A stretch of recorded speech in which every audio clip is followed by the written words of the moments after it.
This video is proudly sponsored by DigimonCard.io for all your Digimon card, deck building, deck list, card pricing, and discussion needs. Hey everyone, Eggman here with another video, and today we have a top 32 breakdown for the 2022 Oceania Digimon card game finals that happened this past weekend. It was 256 players with this top breakdown we see here today. And real quick, if you guys appreciate this video, please consider hitting that like and subscribe button.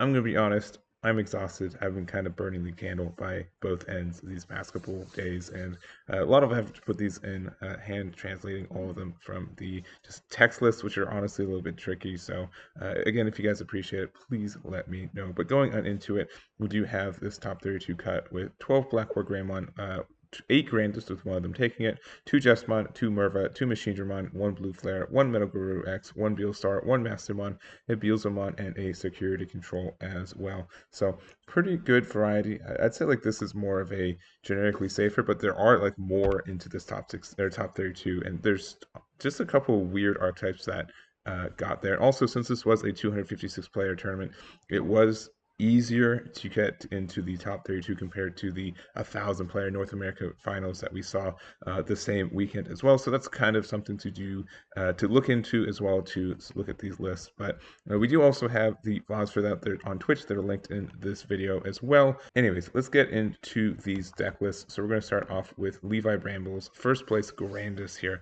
And this is running the blue and green package. Honestly, I think there's two pretty good ways to be running the deck, either with the mono green version or this blue green one, and you do get a lot of advantages. You do get some disadvantages of just kind of some dead cards in hand, but Davis is probably obviously one of the best cards for the deck in that way that you can find blue and green. Obviously it's usually just finding the green Digimon, but you can find your Cory Cockus, which are great later game as well.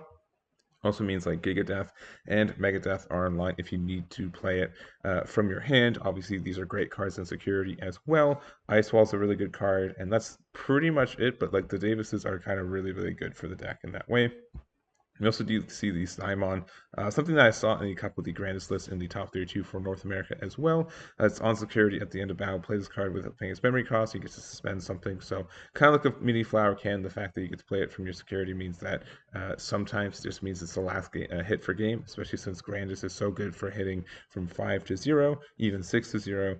And that's kind of there. But we've seen this list for a while now. I will say, like, there's a lot more variations to Grandis than I originally thought there was going to be. I thought it was almost going to be pretty unilateral for a lot of these decisions. But even for something as, I'd say, linear as this deck, there are a lot of ways to get up to your lines. And it's really cool to just see all the tiny variations between the different lists. So again, congrats to Levi for the first place finish, and good luck at Worlds later this year as well.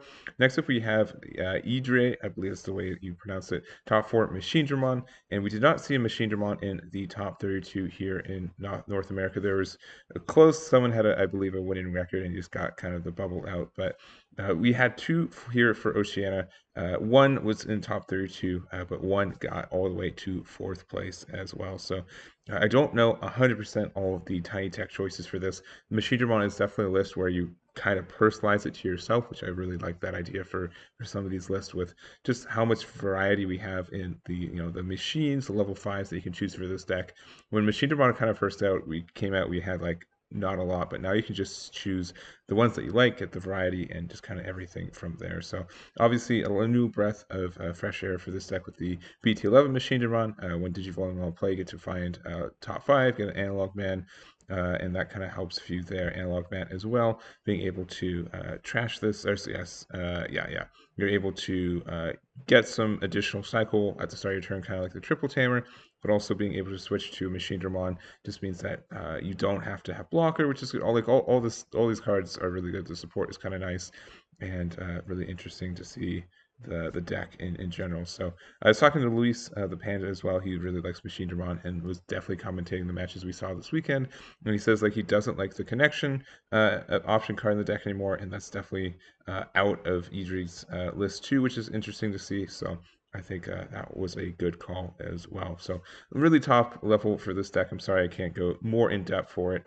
Just don't have the time for it, and honestly, I don't think I'm the best for it. But here's the list, and congrats to Edrei for the top 4 there. Next up, we have Joseph with their top 4 Black War Grandmon X. Obviously, this is a very, very good deck in this format. I'm pretty sure it's gotten the most tops of the 3 events that we'll be covering in BT11 this week between North America, Oceania, and well as EU, which is just a very, very, very strong list in a lot of ways. So this list is pretty standard from what we've been seeing. Honestly, the rookie to level 5 lines are pretty much identical for most decks. There are some variation points for the level 4s, and so Joseph deciding not to run any of the blocker and heritable Greymon and just going into just the standard like cheap devolution for 1 with Greymon, as well as this Cure Tap +1, doubling out on the level 5s, and then for the level 6s, a 2-2-1 split. So honestly, a little bit less of the level 6s that I'm used to. I see sometimes like a he's only running 5. I see some people running 7. Sometimes, yeah, like 7. 7 is like the cap I see most of the time, but very, very good cards here. Deciding to use the BT10 Omni. Before this weekend, I think that was the correct choice. Going into the results, I really start to see the value of the BT5. I think it's something that can definitely just help you just win the Grandis matchup on the spot at times. And I think that's more powerful than just the extra damage that this card can kind of do. But I think both are very good top ends. 2 of the Hades Force, and then the rest of the cards there. Going for 4 cool boys. I think 3 is fine. I think 4 is a little excessive, honestly, but man, it's a very good card, so why would you not want to run it? So congrats to Joseph on their top 4 there. And next up we have Will with their Mervamon, and this is a really interesting list. We kind of have like we had like a Mervamon and then also another kind of Beelstar list. They're kind of like a little bit over the place, but all this kind of like purple, purple's kind of just does a lot of the same stuff where it really capitalizes and is a deck based on playing stuff for free or playing stuff out of your trash and that kind of recycling. It's a very, very good value-based deck, and the only issue with it, I think, long-term, is that some decks just don't give enough time to really start to get a bunch of the value you really want from it. So, but obviously deciding to use a lot of the loop mechanics and being able to do the Cerberusmon loop as well with Lilithmon there as well. If you guys don't recall, with this, you can use some effects to, like for example, Dead or Alive. You can use it to play your Cerberus mode, and then you can use that to pop this and get for free. Like you just get a lot of value from that. You get some additional rush cards if you need to, and just everything else. Also, I think this was. I'll double check that. The list that you see in the document will probably be correct. Relooking at this list, this might just be Omnimon Zwart, the one that lets you play the cards for free. It might be Zwart defeat. I'll double check on that. It's very late and I can't recall. So check the video, check Eggman's events for this list for the specified one. This might just be a regular Zwart. I'm getting like second thoughts now that I'm looking at the list. So anyways, this is a really obviously curated list, and honestly, most of the lists that we've been seeing in the top 32 are really based on a lot of individual choices. And I think that's really cool. Specifically for events like this, when BT11 is simply coming out, everyone has their thoughts on what's the best ratios and everything, and I think that's really cool to see. So just congratulations to Will on their finish there. Next up, we have Toby's top 8 security control, and we've been seeing security control pretty much do stuff for a long time, and pretty much like this yellow-purple build has been pretty cemented for the last couple of months. There are some big differences, though, I see in Toby's build based off of just other builds that have been doing very well lately. So some key cards and differences is one is Patamon, a rookie minor choice, the Unamon, like just like okay, good yellow defensive cards as well. The King Sukumon is a really neat add. So for people who don't know about like the little combo you get to do with this, first, if your opponent has 16 or more cards in your trash, or 13 or 3 or more cards of Sukumon in your trash, you can change one of your opponent's Digimon to a white Digimon 3k DP and original name into the end of your opponent's next turn. And then also when attacking for each other card with Sukumon in its name, this gets Cure Attack +1, which can be on either side of the board. But this is a level 5, but also it's 6k DP, which is important because you're able to use the effect of the Flame Hell Scythe. You can use that to go into play the King Sukumon and give something -6k DP, and then use it with the King Sukumon effect to make something 3k. All the permanent effects are still active for the card, so it becomes a 3k, and then it still gets the -6 on top of it, so it gets -3k total, and it just dies, so it gets deleted. So that's a really neat combo. It gets rid of most things on the field. It doesn't get around like Yuya because it still get affected by the Flame House Scythe, but still, I think it's a really neat combo. It's hard to pull off, but when it works, it's really neat. And what other cards? Zwart Defeat. I'm pretty sure this is actually Zwart Defeat for this list. Merciful Mode as well, just for some additional kind of high-end cards. And then just the kind of regular mix of tamers and options that we normally see for a deck like this. So it's security control is definitely a really grindy list in a lot of ways, but I think it does capitalize on a lot of these more aggressive lists. Grandis still has to respect a list like this, and when it wins the event, it just means that playing a deck that has a good Grandis matchup, I think, is very justified. So congrats to Toby on their finish there. Next up, we have Sam's top 16 with Jesmon, and Jesmon is it's really weird. Jesmon's better than it's been in a minute, and I don't know why. And it probably has some good matchups against across the popular decks of the board right now. The fact that this deck can contest the Black Greymon X, it can attack over it, has several ways to do that. It does have with the Jesmon in level 5, being able to do the when Digivolving to attack something unsuspended. You have the same thing with the Judgment of the Blade, which this deck is running one of.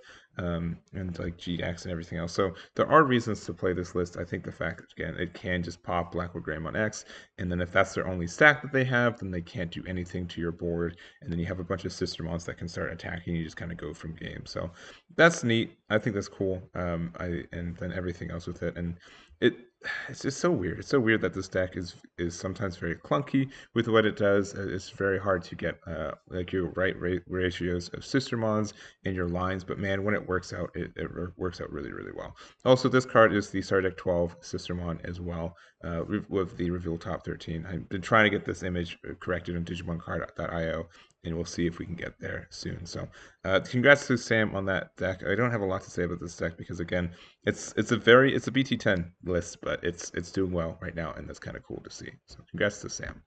Next up, we have Llwellyn's top 16 Mastemon, and Mastemon was a list that I think a lot of people were on in North America, but none of them did get that top 32. It's a really specific list. It's kind of mean to not only you but your opponent at times. You need to find the exact cards, but man, when you go off with this deck, you feel invincible, right? You really go off. You're able to play your cards, go up your chains very easily, get a lot of resources, and it really just depends on the first couple cards you get in your trash, on your searches, and just kind of going from there. And something else is that Mastemon is, again, a very configurable deck list. It's something that you can really make your own in a lot of ways, and there's a lot of room for individual tech choices, individual ratios that you like, and kind of go from there. So for Llwellyn's, the rookies I think are pretty up to you. So Ignitemon, Ghazi, Psych, and 2 of the Salmon from PT9 are pretty standard. I do kind of like the yellow Salmon with the DNA Digivolve instead, but being able to look top 4 for 2 purple 2-colored purple card is quite nice in this deck, especially since it does mean you can find any of your options. You can find your Mires, it can find your Mastemon, your Orphanimon, your Dunimon. It can even find your Death Axemon, which is quite cool. You can find your Godomon. So there's a lot of good targets for this for this card, and I can't see it being great though. Again, since there's so few rookies that you're allowed to run this deck, I almost always want to feel like I'd want to Digivolve into it in Raising, but it's still a good card there. The Davimon from BT2, an oldie but a goodie, especially since this deck is running 1 copy of the Mervamon. Not only does this work well with the Ignitemon, but it can get the Davies. 1 or 2 copies of it. These are the only targets for it in the deck, but that is kind of nice because then you get into your level 6, and then you're able to use it from to help you DNA into Ordini if you need to. So I do like that little nice tech there for you as well. Mires at 4, also 2 Flame Hell Scythe, which this is like an auto 4 for almost any deck that I've ever seen from Mastemon. There's so much value from this one, but I get why in this specific build you only run it at 2. You don't have as many targets as you would in other builds of it. You also, your level 5, you're not running Machinedramon, you're running like 2 Chaos modes as well, and it's just not as strong as I'd say the traditional other builds for it. But so I like this at 2. For this build, but it feels weird, but I've been finding, as much as it's like the best card to hit in your security most of the time, that's very rare. Unfortunately, it's not as common as you'd want it to be. And also to Analog Youth, which not everyone uses the Analog Youth, but it is really tempting because you can find a card regardless of color, at least a Digimon card, and then also fills your trash as well. So it's solid there. So very big congrats to Llwellyn. I like Mastemon a lot. It's in a really tough spot, I think, right now where it's very complex. And in general, like if the amount of thinking and sequencing and everything else you have to do with this deck can probably be better applied to another deck that also isn't as luck based as this one can be. But again, if you like this deck and you can commit to it, I think you can do very well as well. Next up, we have Daniel with their top 16 Blue Flare. Blue Flare was definitely something that showed up in the North American Nationals, and something that was in this build specifically, or no, I guess not in this build, is that the builds that were doing well in North America did have the MetalGaruru X antibody at level 5, which you could Digivolve for free on top of the MetalGaruru here, and then use the effect to get a security attack +1.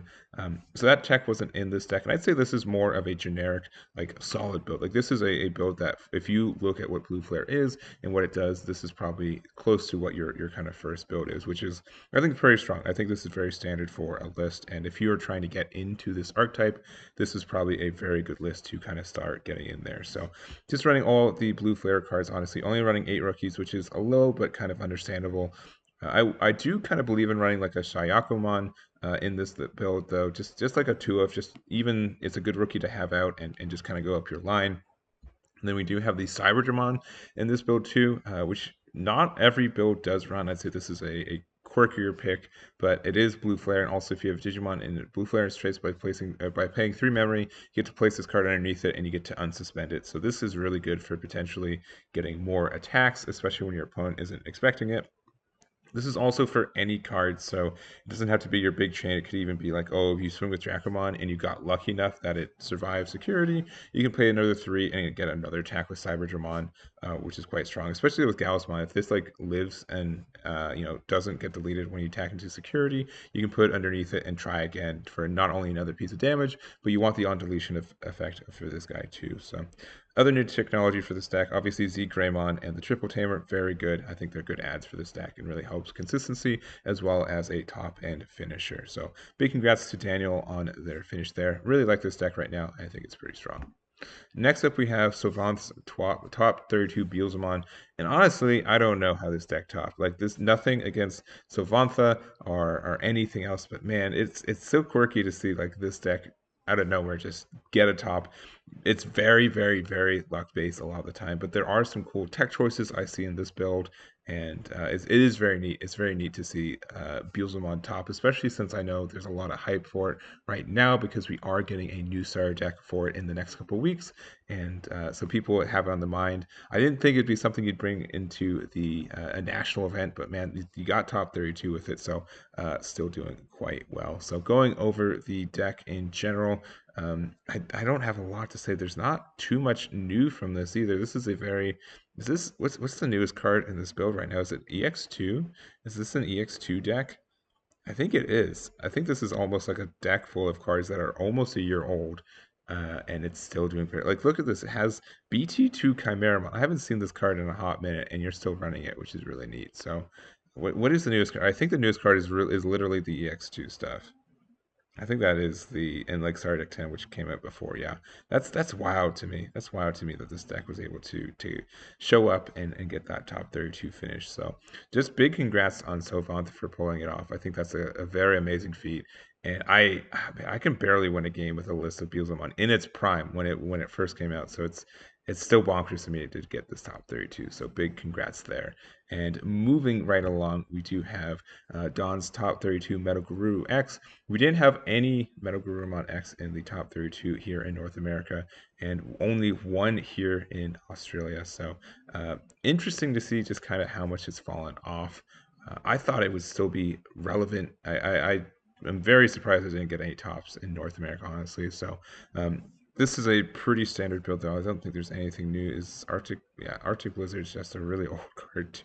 But I don't know. I've talked about MetalGarurumon for pretty much like 6 months. I don't have anything new about it. Don, I don't have anything against you for running it. I think it's honestly really successful, or like really impressive to win with it, or at least get top 32 with it, especially compared to how it was been doing. I know it was like the best deck for a long time, and it's kind of weird to see it not be the best deck anymore.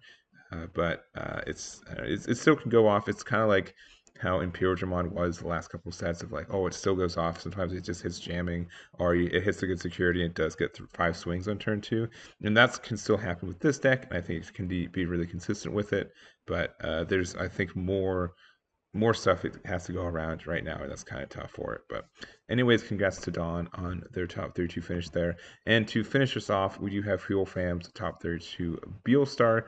We've been seeing Beelstar hanging out, and this is also like a Merva Beelstar list, but dang it, I wanted to talk about both lists because I think they're both cool, so we're going to kind of do it. So for this one, we are running like more of the almost Merva package, at least the generic one. We have the Ignitemon, we have the 4 Soulmons and 3 Dark Lizardmons. These are both very good, especially when Merva are out, because they will have blocker, which means that it's blocker retail, which is blocker retaliation is actually really strong right now. It's kind of weird how strong it is based off of how much it could have existed and has existed in the past. And it's just kind of fallen out. But if you have a deck that kind of revolves around it and can get a lot of advantage and get them out efficiently, something like Grandis can't swing into these guys. Like, and if they do go into Grandis, you just have like a quick way to get rid of it too. And there's just a lot of decks like that the blocker retail can just be a really big thing. So that's really neat. I do like that ad there. I do like a reason to run this Devimon, which is it's just a weird retail card that can attack opponent's Digimon, unless you have Myodismon, but giving it blocker is quite nice there too.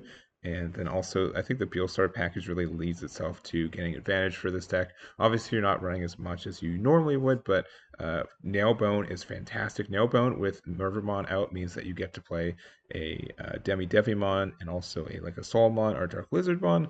And as well as if you're able to do this cheap enough and Merva's out, you do get to give these cards rush, which means they can attack the turn they're played. And this can attack your opponent's security, just not Digimon, which is fine if you're trying to end it. So I think all these synergies are neat. I do like Beelstar. This is a list I've been tinkering around.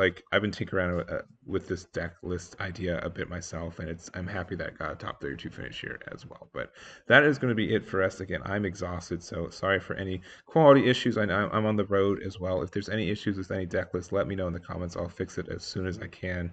But again, big shouts to TAC for running this event, for streaming the event as well. Make sure to check out the streams, and that's going to be it for me. So again, thank you guys so much for watching. I really do appreciate it, and I'll catch you all next time.